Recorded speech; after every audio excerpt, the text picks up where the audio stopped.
Hello students, मैं doctor Gajendra पुरोहित। और अगर आप ये वाली सीरीज देख रहे हैं जहां पर मैं एमएसक्यू करा रहा हूं for IIT JEE CSIR NET and GATE, और मैं यहां पे टॉपिक वाइज बात कर रहा हूं कि अगर हमारे पास कोई भी मैट्रिक्स है या कोई टॉपिक है, उस टॉपिक के क्या कंसेप्ट्स हैं और क्या यहां पे मल्टीपल सेलेक्ट क्वेश्चंस बन सकते हैं इंटरलिंक्ड, वो मैं समझाने की कोशिश करता हूं। तो ये सीरीज आपके लिए बहुत ही हेल्पफुल है। अगर आप मेरे प्रीवियस वीडियोस देखना चाहते हैं इस सीरीज पे, तो आपको यहाँ पे कमेंट पिन में मिल जाएगा या फिर लिंक आपको डिस्क्रिप्शन में भी मिल जाएगा। तो आज मैं आपके सामने बताने वाला हूं ऑर्थोगोनल मैट्रिक्स जो होती है ये क्या होती है और इस पे क्या क्या कंसेप्ट्स हैं जिसपे हमारे पास यहाँ पे एमएसक्यू टाइप के क्वेश्चंस बन सकते हैं। तो सुन, पहली बात बताएंगे कि ऑर्थोगोनल मैट्रिक्स होती क्या है। अगर हमारे पास कोई भी मैट्रिक्स है, अगर उसका ट्रांसपोज ले और वो आइडेंटिटी आ जाए, या फिर अगर किसी मैट्रिक्स का ट्रांसपोज उसके इनवर्स के बराबर होता है, तो वो मैट्रिक्स हमेशा यहां पे क्या होती है, सुन, ऑर्थोगोनल मैट्रिक्स होती है। राइट। इसका एक पर्टिकुलर होता है कि देखते हैं, हम पता पड़ जाए कि वो ऑर्थोगोनल मैट्रिक्स है कि नहीं। तो इसका तरीका ये होता है कि मान लीजिए जैसे मैट्रिक्स है, अब कैसे पता लगाओ कि यार ये ऑर्थोगोनल है या नहीं है। तो एक तो ये होता है कि इसका रो सम का स्क्वायर करें आप, है ना, जैसे इसका स्क्वायर प्लस इसका स्क्वायर प्लस इसका स्क्वायर, तो 1 आना चाहिए। ये सभी रो का हर एलिमेंट का स्क्वायर का सम करें तो 1 आना चाहिए। प्लस अगर मैं दो रो को आपस में एलिमेंट वाइज मल्टीप्लाई करके जोड़ूं तो 0 आना चाहिए। राइट। जैसे मैं इसको मल्टीप्लाई कर रहा हूं, इसको मल्टीप्लाई कर रहा हूं, इसको मल्टीप्लाई कर रहा हूं, 0 आ रहा है, इसको कर रहा हूं, इसको कर रहा हूं, इसको कर रहा हूं, 0 आ रहा है, इसको कर रहा हूं, इसको कर रहा हूं, इसको कर रहा हूं, तो 0 आ रहा है ना। तो अगर ऐसा होता है तो such matrix is known as a orthogonal matrix. जितने भी परमुटेशन टाइप की मैट्रिक्स होती है, अगर आपने परमुटेशन मैट्रिक्स के बारे में नहीं पढ़ा है तो आप आईटी पे जाके मेरा वीडियो देख सकते हैं जहां पर मैंने परमुटेशन मैट्रिक्स के बारे में बात कर रखी है। इसमें जितनी भी परमुटेशन मैट्रिक्स होती है वो सब की सब हमारे पास यहाँ पे क्या होती है, ऑर्थोगोनल मैट्रिक्स होती है। वो भी आप एग्जांपल ले सकते हैं। राइट। अगर मैं 2x2 मैट्रिक्स से एग्जांपल लूं तो 2x2 मैट्रिक्स के बहुत सारे एग्जांपल यहाँ पे बन सकते हैं। जैसे मैं ले लूं 0 1 1 0, यार ये हमारे पास ऑर्थोगोनल मैट्रिक्स होती है। अगर मैं आपके सामने में ले लूं यहाँ पे कि मान लीजिए ये ले लिया मैंने cos थीटा, ये ले लिया मैंने sin थीटा, और ये ले लिया मैंने माइनस sin थीटा, और ये ले लिया मैंने cos थीटा, सुन ये भी हमारे पास ऑर्थोगोनल मैट्रिक्स। इसका स्क्वायर करेंगे तो 1 आएगा, इसका स्क्वायर करेंगे 1 आएगा, इनको आपस में मल्टीप्लाई करके जोड़ेंगे तो 0 आएगा। तो ये भी हमारे पास एक ऑर्थोगोनल मैट्रिक्स होती है। अगर मैं 3x3 का एग्जांपल लूं यहाँ पे तो आप ले सकते हैं, जैसे मैं आपके सामने लूं यहाँ पे cos थीटा 0 sin थीटा, और मैं ले लूँ 0 1 0, मैंने ले लिया यहाँ पे minus sin theta and 0 and cos theta. आप देख रहे हो, सुन इसका एलिमेंट वाइज मल्टीप्लाई करेंगे तो यार ये 0 आ रहा है जोड़ने पर, और हर एक का स्क्वायर करके जोड़ेंगे तो 1 आ रहा है। तो यार ये हमारे पास क्या होता है, सुन, ऑर्थोगोनल मैट्रिक्स होती है ना। कोई भी मैट्रिक्स अगर आपको चेक करनी तो आप इस तरीके से पता लगा सकते हैं कि वो ऑर्थोगोनल मैट्रिक्स है या नहीं है ना। और हर परमुटेशन मैट्रिक्स तो वैसे भी ऑर्थोगोनल मैट्रिक्स होती ही है। अब इसकी प्रॉपर्टी क्या होती है, इसकी प्रॉपर्टी हम डिस्कस करते हैं। जो भी हमारे पास ऑर्थोगोनल मैट्रिक्स होती है उसकी जो आइगन वैल्यू होती है वो हमेशा यहाँ पे क्या होती है, यूनिट मॉडुलस होती है ना। मतलब उसका अगर हम मॉडुलस ये तो उसकी वैल्यू क्या आएगी, 1 आएगी, है ना। पर इसका कतई मतलब ये नहीं होता है कि उसकी जो आइगन वैल्यू हो सकती है वो कॉम्प्लेक्स नहीं हो, मतलब इमेजिनरी नंबर नहीं। इमेजिनरी नंबर भी हमारे पास यहाँ पे उसकी आइगन वैल्यू हो सकती है। फॉर एग्जांपल अगर मैं आपके सामने यहाँ पे लूँ, मान लीजिए मैं ले लूँ यहाँ पे 0 1 एंड माइनस 1 0, राइट, मैं ये ले लूँ। अगर आप इसकी आइगन वैल्यू निकालेंगे तो आप जानते हैं lambda square plus 1 is equal to 0 आएगा, तो lambda is equal to plus minus iota आएगा। ये हमारे पास ऑर्थोगोनल मैट्रिक्स है, ये हमारे पास क्या आएगी, इसकी आइगन वैल्यू आ रही, पर इसका मॉडुलस लेंगे तो वो क्या आएगा, इसमें यूनिट आएगा। राइट। तो इसका मतलब ये होता है, इसका डिटरमिनेंट हमेशा क्या होता है, सुन, प्लस माइनस 1 होता है। मतलब कोई भी ऑर्थोगोनल मैट्रिक्स है तो उसका डिटरमिनेंट या तो प्लस 1 होगा या फिर माइनस 1 होगा। इसमें ये टाइप की जो मैट्रिक्स की डिटरमिनेंट प्लस माइनस 1 हो रहा है तो ये हमेशा नॉन सिंगुलर मैट्रिक्स होती है। अगर कोई भी मैट्रिक्स नॉन सिंगुलर है तो उसका जो रैंक होता है वो उसके ऑर्डर के बराबर होता है। जैसे 3x3 है तो उसका रैंक 3 होगा, 4x4 है तो उसका रैंक 4 हो जाएगा। तो उसका नलिटी हमेशा क्या होता है, 0 होता है। ये आपको समझने की जरूरत है। इसमें ऑर्थोगोनल मैट्रिक्स में जो हमारे पास रो होती है वो ऑर्थोगोनल सेट होती है। मतलब इसका मतलब ये होता है कि उसका अगर रो के एलिमेंट का स्क्वायर करके सम करें तो वो क्या आ जाता है, 1 आ जाता है। राइट। और इसको हम यहाँ पे समझ सकते हैं जो मैंने आपको प्रीवियस एग्जांपल में बताया था। अगर हमारे पास इस टाइप की कोई भी मैट्रिक्स दे रखी है तो उसका अगर हम पावर करें, राइट, तो जो मतलब साइन थीटा कॉस, मतलब इस टाइप से हमारे पास ट्रिग्नोमेट्रिक एंगल टाइप की हमारे पास कोई भी ऑर्थोगोनल मैट्रिक्स दे रखी है तो उसका अगर हम पावर करेंगे तो जो पावर होती है यहाँ पे कहाँ जाती है, सुन, इसके एंगल में आ जाती है। राइट। जिस हम लोग e की पावर की बात करते हैं यहाँ पे, है ना, तो e की पावर थीटा, उसका अगर पावर 4 करेंगे तो e की पावर 4 थीटा हो जाता है। राइट। तो इसी तरह से यहाँ पे हमारा, या इसको हम डी मॉर्गन थ्योरम समझते हैं ना, तो उसमें भी हम वही काम करते हैं कि जो पावर होती है वो कहाँ जाती है, एंगल में आ जाती है। यहाँ पे ये वाली प्रॉपर्टी लगती है। क्लियर है। बात करेंगे कि अगर हमारे पास यहाँ पे कोई भी ऑर्थोगोनल मैट्रिक्स है तो उसका ट्रांसपोज हमेशा उसके इनवर्स के बराबर होता है। ऑर्थोगोनल मैट्रिक्स जो होती है वो हमेशा डायगोनलाइजेबल ओवर सी होती है, ओवर आर नहीं होती है, क्योंकि उसकी आइगन वैल्यूज हमारे पास यहाँ पे इमेजिनरी नंबर भी आ जाती है, इसलिए डायगोनलाइजेबल हमेशा ओवर सी होगी, ओवर आर नहीं होगी। राइट। रैंक हमेशा ऑर्डर के बराबर होती है।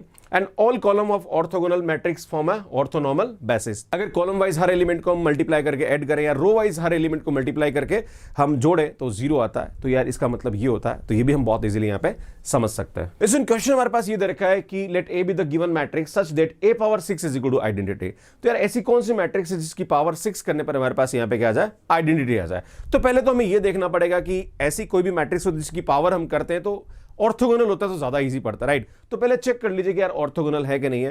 तो अगर आप देख रहे हो इसको स्क्वायर करके सम करें तो ऑर्थो ये 1 आ रहा है, ये भी 1 आ रहा है, यहाँ पे भी हमारे पास 1 आ रहा है, इसको आपस में मल्टीप्लाई करने पर 0 है। तो ऑलमोस्ट सभी एग्जांपल आपको ऑर्थोगोनल दिख रहे हैं। पर जैसे हम पावर 6 करेंगे तो 6 इसके एंगल में आ जाएगा, राइट। अगर मैं इसके एंगल में 6 लेके आऊं, राइट, तो यार मैं 6 लेके आ जाता हूं, है ना। तो यार ये हमारे पास 6 आ जाएगा, यहाँ पे 6 आ जाएगा, राइट। तो यार ये तो 6/4 आ रहा है, तो इससे तो कुछ होने वाला है नहीं, क्योंकि जैसे आप इसको सिंप्लीफाई करेंगे तो यहाँ पे हमारे पास क्या आ जाएगा, सुन 3π/2 आ जाएगा, और 3π/2 आएगा तो ये तो 0 हो जाएगा। तो इससे हमारे पास आइडेंटिटी मैट्रिक्स तो नहीं बन रही है। So this option is not correct. अगर मैं 6 यहाँ लेके आऊँ, यहाँ लेके आऊँ, यहाँ लेके आऊँ, यहाँ लेके आऊँ, तो ये 2π आ रहा है और cos 2π 1 होता है, तो इसमें ये 1 हो जाएगा, ये भी 1 हो जाएगा, ये 1 आ रहा है, और इसमें ये हमारे साथ 0 होता है, sin 2π 0 हो जाएगा। तो यार ये हमारे पास एक आइडेंटिटी मैट्रिक्स बना रहा है, मतलब ये ऑप्शन हमारे पास करेक्ट हो सकता है। अगर मैं 6 यहाँ लेके आऊँ, यहाँ लेके आऊँ, यहाँ लेके आऊँ, यहाँ लेके आऊँ, तो 6 से 6 कैंसिल आ रहा है, और सुनिए हमारे पास cos पाई की वैल्यू -1 आती है, जबकि हमारे पास आइडेंटिटी मैट्रिक्स में +1 आना चाहिए। That's why this option is not correct. So सुन यहाँ पे हम जब पावर 6 करते हैं तो यार ये 6 यहाँ आएगा, यहाँ आएगा, यहाँ आएगा, यहाँ आएगा, तो सुनिए cos 3π हो जाएगा, और cos 3π की वैल्यू क्या होती है, सुन -1 होती है, राइट। और ये तो 0 हो जाएगा, पर एक्चुअली हमारे पास आइडेंटिटी मैट्रिक्स के लिए +1 आना चाहिए। That's why this option is not correct. तो सुन बी ऑप्शन हमारे पास यहाँ पे क्या आ जाएगा, करेक्ट आ जाएगा। सो नेक्स्ट अगले क्वेश्चन पे आते हैं। ऐसे ये क्वेश्चन बिल्कुल इसी टाइप का है ना। ये हमारे पास बोल रहा है theta like a is equal to cos theta sin theta minus sin theta and cos theta, और हमारे पास थीटा ये दे रखा है और हमारे पास ये पावर पूछ रहा है। तो सुन जब थीटा हमारे पास ये दे रखा है तो अगर हम यहाँ इस ए मैट्रिक्स को लिखें तो यार इसको मैं लिख सकता हूँ cos 2π/31 and sin 2π/31 and minus का sin 2π/30। और चूंकि ये ऑर्थोगोनल मैट्रिक्स है तो यार हम जानते हैं कि इसका जो पावर होता है वो कहाँ जाएगा। सुन अब हम इसकी पावर लिख रहे हैं, मतलब 2015 कर रहे हैं, मतलब 2015 कर रहे हैं, तो ये जो एंगल होगा ये यहाँ पे इससे के साथ क्या आ जाएगा, मल्टीप्लाई हो जाएगा। और जब मल्टीप्लाई करेंगे तो मैं एक को सिंप्लीफाई कर लेता हूँ, तो 2π/31 इंटू 2015, ये ना ऐसे आएगा, ये हर जगह आएगा, यहाँ पे आएगा, यहाँ पे आएगा, यहाँ पे आएगा, राइट। अब इसको सिंप्लीफाई करेंगे तो इसको इससे कैंसिल करेंगे तो ये 65 आएगा, और 65 को इससे मल्टीप्लाई करेंगे तो 130π आ जाएगा, राइट। तो जब ये पावर में ये जब इसके एंगल में आएगा पावर, तो जहाँ पे हमारे पास मैट्रिक्स बनेगी, मतलब a पावर 2015 वाली जो मैट्रिक्स बनेगी वो हमारे पास क्या बनेगी, सुन cos 130π sin 130π एंड ये आएगा हमारे पास माइनस का sin 130π एंड cos 130π बन जाएगा। और हम जानते हैं सुन ये हमारे पास 0 होता है ना, क्योंकि इवन है यहाँ पे पाई, खैर पाई ऑड भी होता है तो भी 0 होता है। इसमें यहाँ पे हमारे पास ये इवन आ रहा है ना, तो इस वाले केस में इसकी वैल्यू 1 और 1 हो जाती है। तो इसमें ये जो मैट्रिक्स होगी ये हमारे पास क्या आ जाएगी, एक आइडेंटिटी मैट्रिक्स हो जाएगी। तो यार बी ऑप्शन हमारे पास यहाँ पे क्या आ जाएगा, करेक्ट आ जाएगा। इस तरह से इस क्वेश्चन को बहुत इजीली हम यहाँ पे सॉल्व कर सकते हैं। सो नेक्स्ट क्वेश्चन ये बोल रहा है कि अगर हमारे पास कोई भी सिस्टम ऑफ लीनियर इक्वेशन है ax b टाइप का, और ये सिस्टम ऑफ लीनियर इक्वेशन में जो ये a मैट्रिक्स है ये हमारे पास एक ऑर्थोगोनल मैट्रिक्स है, then which of the following is true for the possible value of b। तो ये बोल रहा है कि ax = b का जो इक्वेशन का सॉल्यूशन एग्जिस्ट करेगा, मतलब कंसिस्टेंट है, मतलब सॉल्यूशन एग्जिस्ट करेगा, तो यहाँ पे b क्या होना चाहिए जिसके लिए सॉल्यूशन एग्जिस्ट करेगा।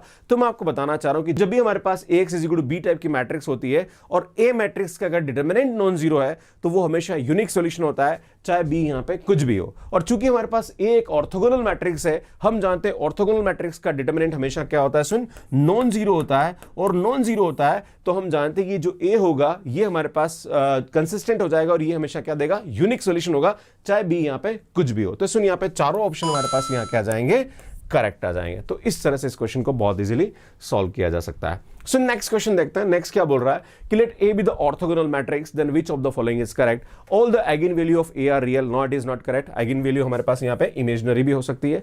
All eigen values are complex, तो कॉम्प्लेक्स है तो रियल भी हो सकती है और कॉम्प्लेक्स भी हो सकती है, दोनों को कवर करता है, इसलिए ये ऑप्शन हमारे पास करेक्ट हो जाएगा। ए सिंगुलर मैट्रिक्स, भैया डिटरमिनेंट ए जो होता है, अगर ए ऑर्थोगोनल मैट्रिक्स है तो +-1 होता है, तो भाई साहब ये इनकरेक्ट हो जाएगा। A is diagonalizable over C, yes it is correct. तो यार ये हमारे पास क्या आ जाएगा, करेक्ट होगा। तो इस तरह से इस क्वेश्चन को बहुत इजीली हम कर सकते हैं। इसमें नेक्स्ट क्वेश्चन देखिए, let A be the square matrix in A transpose is equal to identity. इसका मतलब ये ऑर्थोगोनल मैट्रिक्स की डेफिनेशन है, और अगर ऑर्थोगोनल मैट्रिक्स है तो A is diagonalizable over not is not correct. A is non singular matrix, yes it is correct. All rows form an orthonormal set. तो यार ये हमारे पास करेक्ट हो जाएगा, तो यार ये भी हमारे पास करेक्ट है, सुन ये हमारे पास इनकरेक्ट हो जाएगा। तो इस तरह से इस क्वेश्चन को बहुत इजीली हम यहाँ पे सॉल्व कर सकते हैं। इसमें नेक्स्ट जो ये क्वेश्चन है ये आपके कमेंट बॉक्स के लिए, और इसका आंसर आपको मुझे कमेंट बॉक्स में कमेंट करके देना है, और इसको सॉल्व करने में आपको कितना टाइम लगा प्लीज कमेंट करके जरूर बताइए। इसमें ऐसी जो एमएसक्यू सीरीज है जो कि आपके आईआईटी जेईई गेट और सीएसआई और अलग अलग आप कॉम्पिटेटिव एग्जाम की तैयारी करें, तो उसके लिए सीरीज बहुत ही हेल्पफुल है। लास्ट में यहाँ पे प्लेलिस्ट है, यहाँ पे जाके आप देख सकते हैं। इसमें मैंने नया चैनल स्टार्ट किया जहां पर मैं काफी सारी ट्रिक्स बता रहा हूं, वो आप यहां जाके देख सकते हैं। ये जो चैनल है इसको यहां जाके आप सब्सक्राइब कर सकते हैं, यहां जाके आप मुझे इंस्टाग्राम पे फॉलो कर सकते हैं। Thank you so much watching मी। इसका आंसर आप कमेंट बॉक्स में जरूर दीजिए। धन्यवाद।